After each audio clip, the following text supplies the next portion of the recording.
All right, we are at about 10 o'clock, so we're going to go ahead and get started. Let me just share my screen here.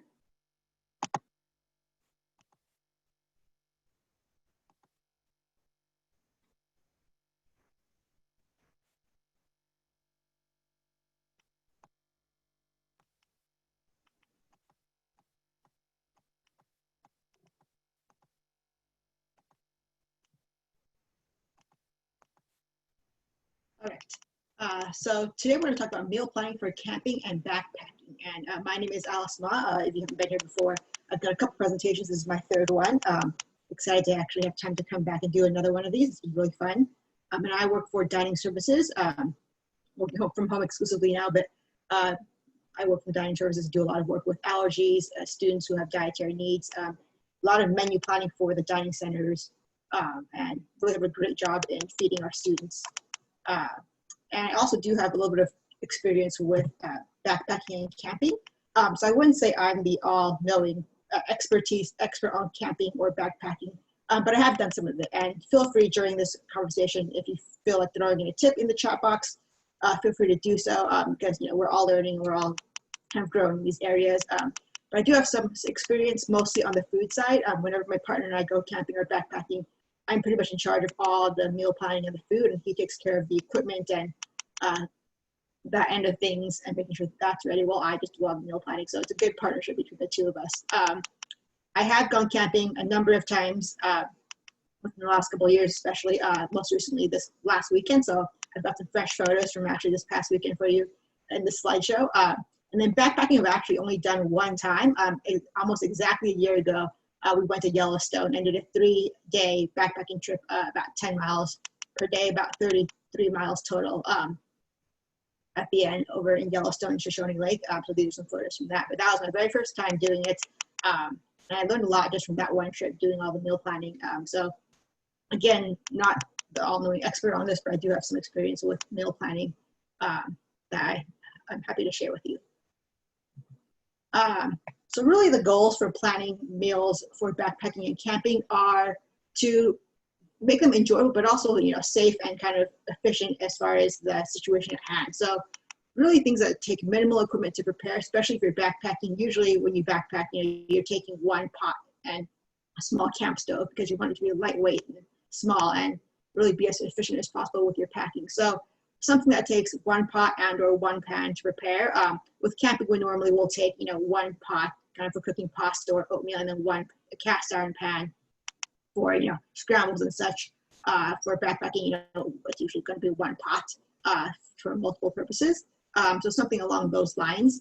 And then lightweight ingredients is kind of an obvious one for backpacking. So you want things that are have been dehydrated or are generally just lightweight, like nuts.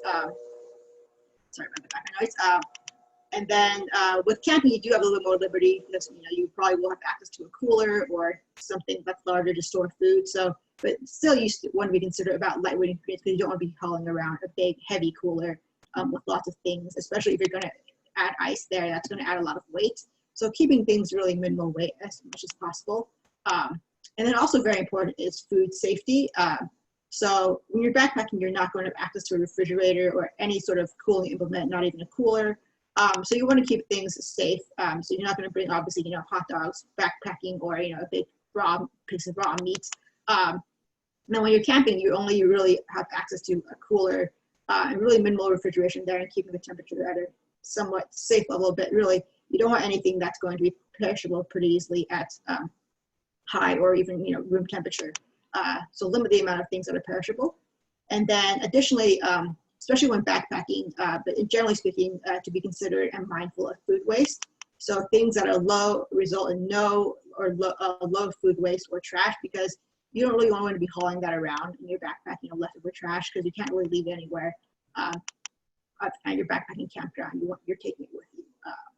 And then at the end, you do want to still enjoy your food, right? There are some sacrifices that you do make when backpacking as far as, you're not going to be able to bring ice cream or things like that, those luxury items, but you also want to be able to enjoy your meal and have them be nutritionally balanced somewhat because you are exercising quite a bit, and you want to, you want to keep them as things that you would normally eat or enjoy eating, right? It's not the time to try new things that you don't like just because they're easier to take backpacking.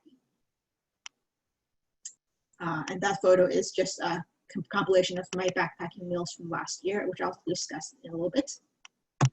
And then selecting your ingredients for meals. Really base it upon, there's lots of things out there, but really base it upon what do you like to eat. So think about that first and see if there's a way to take some of the meals that you like to eat and turn them into something that's backpacking friendly. If you look at websites like REI or other outdoor stores, there's a lot of good products out there that are dehydrated spices, dehydrated milk powders, dehydrated vegetable stock cubes, pre-made sort of meal kits for backpacking that are out there that you may be able to make work for your trip. Again, you want things that are dry and non-perishable. Sometimes things that are pre-mixed and pre-portioned. So a lot of those backpacking kind of meal kits are pre-portioned for usually 2 people, sometimes more. If you're going to take things like pancake mix, making sure to pre-mix that and then take it along with you. So you can, all you do when you get there is add water, and you don't have to bring, your bag of flour plus your thing of baking powder plus everything else, right? Pre-portion it out for however much you need. And then just add the water. Just foods that require just adding water, very efficient, right? You don't want to be mixing a lot of things in or bringing a lot of extra ingredients. And then when you're backpacking, because you are burning a lot of calories, making sure that they are calorically dense foods. Things like nuts, nut butters are what I like, granola, dried fruit, very high in calories. And then also including some luxury items, because sometimes when you're backpacking or you're out camping and you are eating a lot of the dehydrated foods, which may be not as flavorful or not what you're used to, it is really nice at the end of the day to have a little treat or treat yourself to some chocolate or some candy, or to have maybe the first day of backpacking at least some fresh produce that won't go bad during the first couple of days, that you can kind of prioritize as eating on the first couple of days, so you do have some of that fresh produce on your trip, especially if you're going to be gone for a long time. This is just a screenshot of my meal plan from last year. I'm very organized with my meal planning. Every camping trip, we have a spreadsheet for all 3 meals and what we're going to eat. That helps me to compile my shopping list. This was a little bit more complicated because we went to Utah on a road trip, and then on the way back up, drove through Yellowstone and camped for a night, and then went on our trip. So it's a little bit more complicated than probably would be normally. We did, lots of lentils. We did some lentil soup. We did some dehydrated vegetables, some chili. I made a couscous sort of mixture with cashews and all the spices already thrown in there, which I'll talk about in a minute. TVP I use as a protein. It's textured vegetable protein, to soy-based dry protein. Very popular in vegetarian, vegan diets. Lots of oatmeal and granola as well. And then snacks. So spreadsheets like this really help me plan meals out and may help you too. There are some other spreadsheets out there you can find on the internet pretty easily. Again, REI is a good website to go to. This is one I pulled off their website. And this is a little bit more inclusive than I guess my, especially because I do have some dietary restrictions. So this includes, things like pita. You can get hummus dehydrated, lots of dried fruit, snacks, refried beans. And this is just a recipe. This is the coconut curry ramen recipe that I pulled off the website. And you'll see it includes things like dried vegetables. This is the just veggies, dried mushrooms, things like spice powders, ramen, and little small packets of soy sauce or lime juice that come individually portioned. So there are a lot of products out there, and sometimes it just takes thinking about what you do want to eat and then seeing if there's a way to make it backpacking or camping friendly.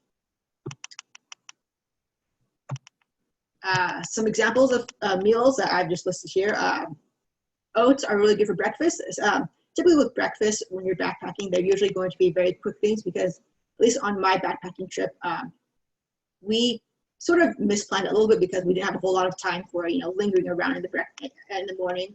It was basically get up early, pack away the tent, and make breakfast really quickly, and then get on the trail. So things like oats, you can buy instant oats or sometimes just quick oats that take just soaking in hot water for boiling water for about 5 minutes or so.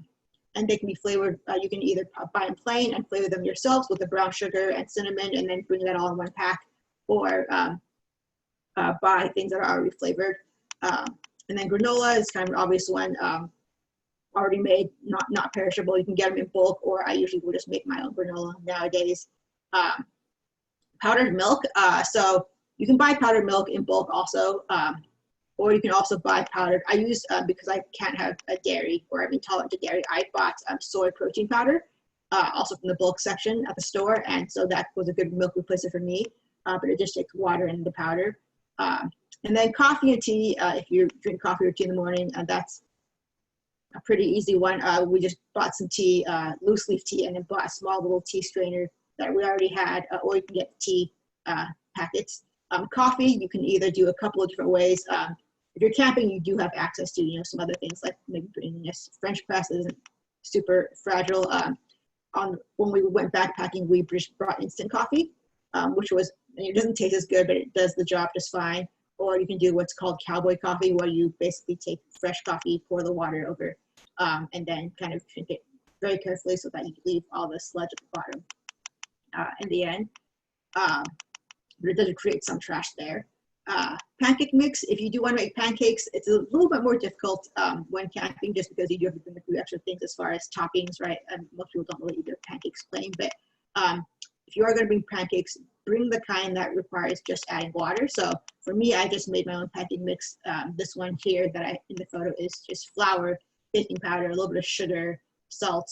I think that was pretty much it. And then all I had to do was add some water when we were on the trip. Or I brought along milk this last weekend too, just in a small container, non-dairy milk. Or you can buy things like Bisquick, which is already just add water kind of mix. And when you are backpacking, there are options for that as well. There's like Bisquick makes a shake and pour sort of bottle where you just add water and then you shake it and then you pour it out in the bottle itself. So it's all one kind of you mix and bowl essentially. And then scrambles are great as well for breakfast if you have a little bit more time in the morning. You can get egg scrambles dehydrated. It's just basically dried eggs or freeze-dried eggs with dehydrated vegetables if you're backpacking, or you know, if you're camping. It's not too difficult to keep eggs in your cooler and keep them safe. Keep them at the bottom without and not getting crushed. I usually bring because I am vegan. I bring tofu for my scrambles and then eggs for my partner, and then we just bring some fresh vegetables, which aren't too hard to pack in the cooler. And then lunches, typically with lunches, we do something very quick, no cook, because it's usually going to be something on the go that we eat, you know, while you're backpacking, you make a stop, quick pit stop to eat your lunch, or when you're camping, it's usually something we take on a hike and we don't want to pull out all our, you know, cooking gear to cook something. But it will vary based on, you know, what you're doing when you're camping. But typically things like sandwiches are pretty easy. So when you're camping, things like, you know, tortillas, sliced bread, I'll usually take just the amount of bread that I'll need for however many people for however many days, you know, one sandwich a day, instead of putting the whole bag of bread. You know, PB&J, hummus and veggies, chickpea salads, one I really like. This last weekend, I baked some tofu and some tempeh and brought it along, already marinated and baked. If you consume meat, you know, sliced meat and veggies are good. Sliced meat is pretty safe in a cooler, especially if it's, you know, preserved, so it's not too much worry about going bad in a cooler. Any sort of fruit, apples and oranges. Basically, the only thing I don't like when camping or backpacking is bringing bananas, because they bruise really quickly and really easily, and they ripen very quickly. And then, you know, nuts, granola, trail mix for snacks. And then any of the backpacking meals are also obviously good for camping because you have a little more space there. But when you're backpacking, because you're limited on weight and also really trying to limit things that are fragile, some people really like meal replacement bars because you can't eat them while walking. There's a couple of brands out there that are just basically full meals in a bar, very high calories, somewhere between 400 and 500 calories, and they're full of things like nuts and seeds, sometimes vegetables, dried fruit, so very calorically dense and pretty good in nutritional value. Some of them do have a lot of added sugar to them, but it's really not something I would worry about when you are backpacking because you are needing those extra carbohydrates. So don't worry too much when you're backpacking about all the extra sugar in meal replacement bars. And then as far as bread, bagels is probably the one I recommend for backpacking. Some people have brought, you know, tortillas or pita backpacking, and that works fine. But bagels are very hearty and they don't go stale quickly and they don't get smushed in your bag like a sliced bread would. So bagels are good for backpacking. And when I went backpacking, we just did sandwiches every day. Bagels and peanut butter, or bagels and avocado. We brought one avocado to split between the two of us for the first day because avocados are kind of fragile, but that was kind of our, you know, luxury item is a fresh avocado on the first couple days. We just ate it with my first day for lunch. Tuna is a good one because you can bring a can and they're very lightweight and also high in protein. For fruit, when backpacking, I really just stick to apples. Oranges are nice and they're hardy, but they do end up with a peel, which is a little bit more weight and a little bit more trash for you to carry around. And then same thing, nuts, granola, trail mix, those are all pretty lightweight. And I usually bring a little bit extra because it is calorically dense. And if I, happen to bring a little bit less food than I thought we needed for the meals, there's always at least some extra nuts and granola and trail mix to snack on. Just some photos of, this is backpacking from last year. I just bought some bagels out of the bulk section, and stores will usually sell bagels, out of their bakery sometimes. And I bought a variety of bagels so that we won't have the exact same kind of bagel every single day, and then just put them in an old bread bag and brought just exactly the amount we needed. Usually bagels come in a pack of 6 anyway, so if you're camping with somebody else for 3 days, 1 pack is fine. If you're doing fewer, bring fewer, obviously. The bagels are really good in that way. And then this is the baked tofu I talk about. I just marinated the tofu and then in like a go-to chain, kind of spicy Korean inspired sauce, and then baked it off and had that for sandwiches with some other things when I went camping this past weekend, and people can just build their own sandwiches pretty easy. And then this is leftovers are good too. This is just mac and cheese that I made with a cauliflower-based cheese sauce, and then broccoli. And this is leftovers from dinner the night before, and that was eaten cold just fine.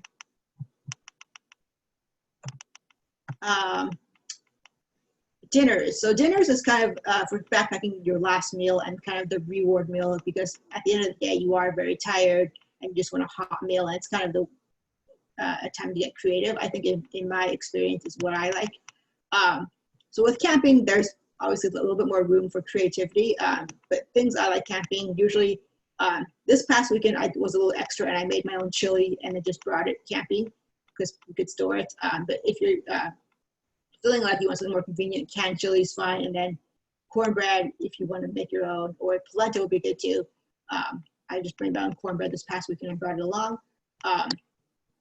I usually like cold noodle salads when camping, because sometimes when you are camping, in the past I've just left for camping right after work, and so sometimes we'll get there when it's getting dark and we don't necessarily have the energy or the time to want to bring out the campfire, start it up, and make something hot. And if it's summertime, it doesn't really matter, right? And so a couple times I gone camping, I brought just a cold noodle salad to eat for that first day when you just want something you don't want to have to deal with making a fire for.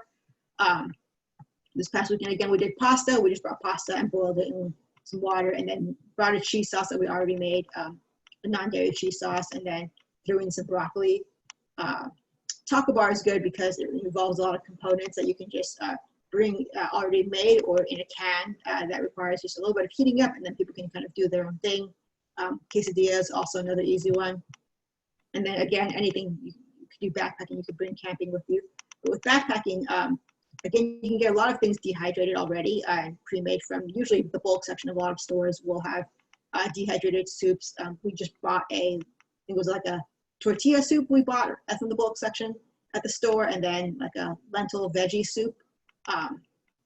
If you're doing lentils, red lentils are great for backpacking because they only cook in 20 or so minutes, and so it's a lot shorter time than, let's say, green lentils or the brown lentils, which take about 45 minutes. You can also get refined bean mix, dehydrated, hummus, already dehydrated, instant rice, instant mashed potatoes. Pasta is possible to bring with backpacking. I happened to bring couscous the last time I went, which is technically a pasta, but it requires no boiling. You just basically boil the water and then pour it on the couscous and then let the couscous soak it up. So you're not actually boiling the pasta in the water for 10 minutes. It's just boil the water, then pour it in, and then wait 5 minutes for it to soak it up. Dehydrated vegetables, again, lots of brands make that. And then really being sure you're including some type of protein, because sometimes it is hard to think about protein when you are backpacking and you can't bring, if you do eat a lot of meat, fresh meat or whatever else. So things like tofu come in, silken tofu comes in a pack, one of those Tetra packs, shelf stable packs. Red lentils, again, tuna, you can get meats dried as well, jerkies and such, bacon bits, lots of options out there. But really be creative. Let's see. Yeah, so so I've got a question in here. I do pre-cook my tofu when I am camping, and I just keep it in the cooler. So I'll drain it, and then I'll bake it, and then keep it in the cooler when camping. For tofu, if I bring it backpacking, you can get, tofu soups that are in shelf-stable packs, or a silken tofu is the one that comes in a shelf-stable pack, and it is a little bit more, obviously, silkier and not as firm than the firm tofu you would normally buy, but it is shelf-stable in the silken form. Yeah, thank you. Some photos here of just, this is a bag that I brought camping or backpacking last year. I do try and minimize my waste. I do live mostly, I wouldn't say zero waste lifestyle, but I do kind of err on that side of very minimal plastic waste with my shopping. So I did try and keep my grocery shopping, even with backpacking, very low in plastic. So instead of using all the plastic bags, I did bring along these, they're called Stashers, the brand. They're reusable Ziploc bags made of silicone.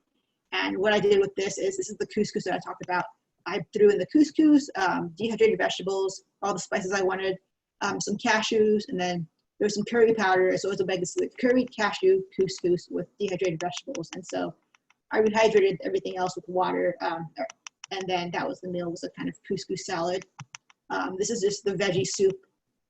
Same dehydrated vegetables as I used for the first one, but I added lentils to it to add some protein.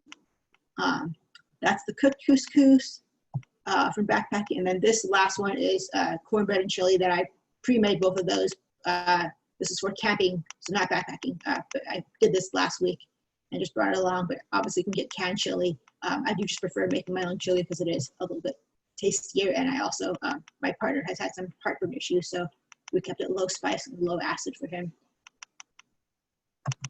And then other things outside of meals, miscellaneous things, these are kind of extra things, right, that you may want to drop because it's extra weight when you're backpacking, but also when you get to the campsite, you may, miss it because, you regret not having the flavor. So things like spices, salt, pepper, hot sauce, if you can get them from individual packs. So sometimes you'll go to outdoor stores and you may see them in individual packets, like individual hot sauce packets, or if you have extra, sometimes if you're a person who eats out a lot or gets a lot of takeout, you probably have extra soy sauce packets or extra salt, pepper, or hot sauce packets in your pantry or in your junk drawer in your kitchen. Those are great to bring along camping or backpacking because they're single serve. With oils, I don't usually recommend bringing oil when you're backpacking because it does spill and it's hard to keep from spilling, so it's extra stuff. So I normally would backpack without things that require oil to cook. But if you are, camping or you want to bring something to kind of grease the pan, coconut oil is great because it doesn't melt as quickly, at certain temperatures. I think the melting point is like 75 or something. And so if you're backpacking at somewhat mildly warm temperature, you can bring some coconut oil and not worry too much about that melting and getting all over your bag. Or butter, there's a lot of debate about whether or not butter needs to be refrigerated. So if you aren't super worried about that, you can bring a little bit of butter with you in a Ziploc bag, or you can also bring a little bit of any cooking oil and bring it in a small, maybe plastic container and put that in a Ziploc bag so that doesn't spill over your stuff. And then extra granola nuts, I mentioned, just extra calories just in case you have less food than you thought, because it is hard sometimes to plan for exactly how much food people will eat. I actually had a little bit more extra food last year when I went backpacking because I thought we would eat more, but it turns out my partner, when he exercises a lot, has a lower appetite and really didn't want the extra food, so he actually ate less than he normally would. So you never know. So fruit leather is also great. If you have a dehydrated, these are dehydrated plums we made last year from some plums we actually found while camping. Dehydrated fruit is great, but it is very high in fiber. So if you're not used to eating dried fruit a lot, be very careful with that because it is a lot of fiber and it may, cause some issues with digestion if you aren't used to that. And then chocolate bars are great. S'mores are hard to do while backpacking because you don't really have access to campfires sometimes. So usually with backpacking, I would probably recommend bringing like a chocolate bar and some candy as your treat. But if you're out camping, obviously remember to bring the s'more stuff. Last week I made homemade graham crackers, which was a little bit, extra effort, and it was because I try and do keep minimal waste, and so not buying graham crackers really reduces a little bit of my waste, and it was also kind of fun. So I did make my own. And then I brought sourdough granola also. Abby mentioned last week when the sourdough class about sourdough. So I use my sourdough starter to make sourdough granola, and it's excellent. I love it. Just read this comment really quickly. It's kind of a long comment. Yeah, right. So cutting the tops of oranges and using that out for cake mix. Yeah, I've seen a lot of that too. I haven't tried it myself, but I have heard pretty good things about using the oranges as kind of the shell to bake things or muffins, or I've seen cinnamon rolls baked in orange peels too. But yeah, that's a great way. So reusing things like peels, even as your cooking vessel, is very creative, right? And it reuses something, it also minimizes the stuff you have to carry. Yeah.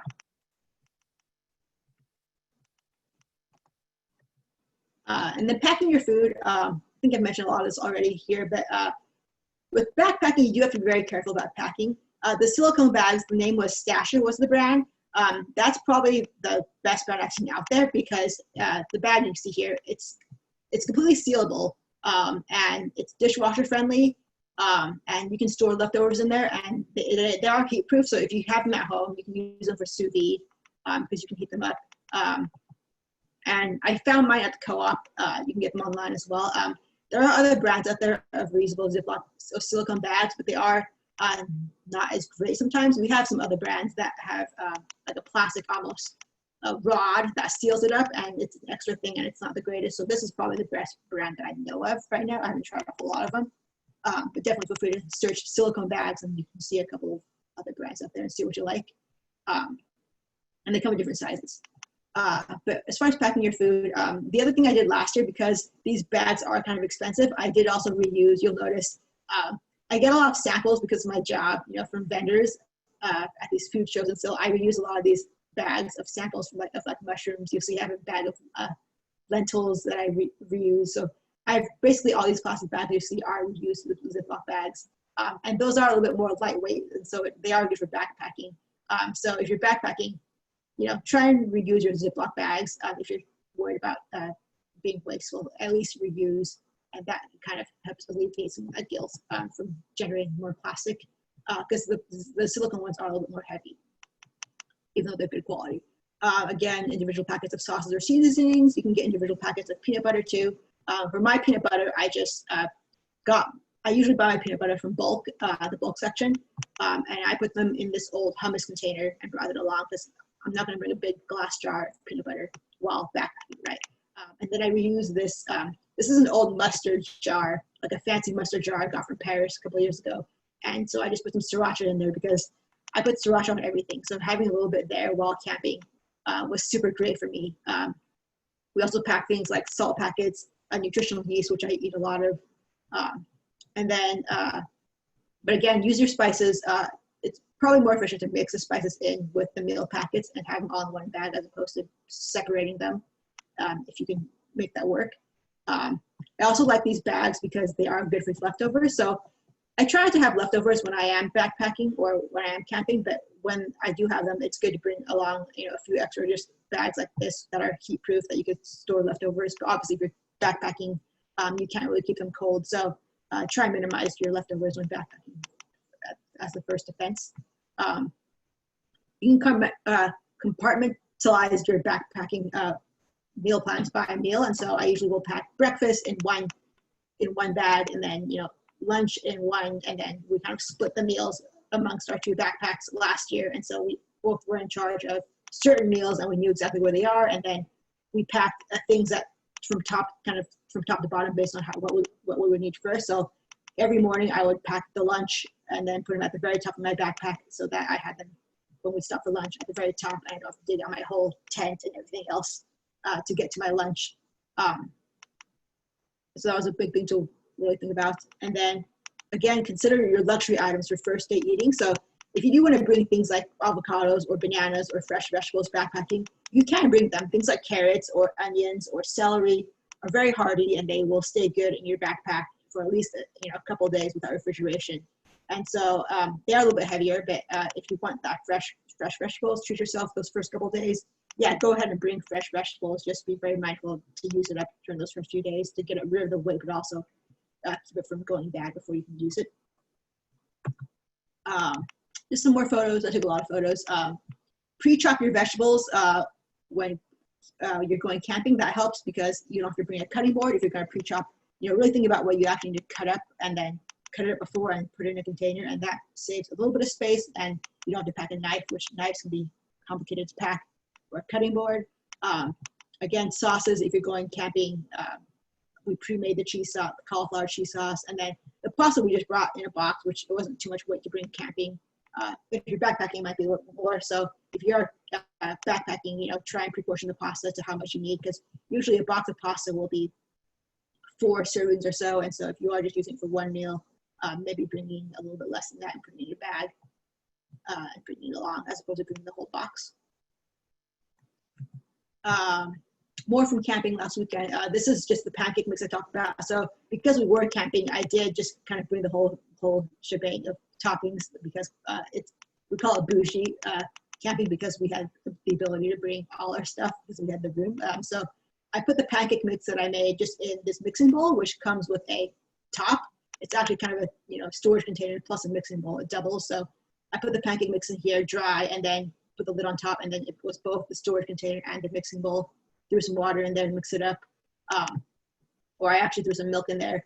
So I use this mason jar to store the milk. So I just measured the amount that I needed for both drinking and both for the pancake mix. And then this also serves as a measuring cup if you need to. A lot of these mason jars have the measurement on the side, so it kind of doubles as storage plus measurement container. So try and double up on the usage of some of these things if you can. But again, I normally probably wouldn't bring, unless I could found like a single serve kind of way of bringing them all these things, because they are kind of spillable. You can probably find maple syrup in a single serve pack, kind of the ones you see at restaurants, and then peanut butter you can bring in small containers. And jam you can also find a single serve pack. This is a rubber scraper that we bring to clean things off. This is just a picture of the cooler. Again, apples are great. Eggs, we just brought just a couple of eggs for my partner because I don't eat eggs, and we don't need to bring all of them, especially if they're going to break.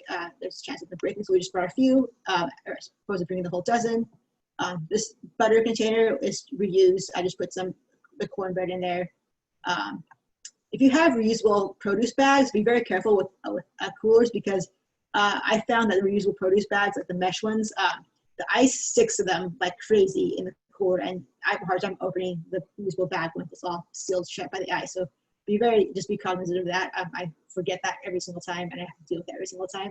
And then again, apples are great for camping. And that's pretty much all I have.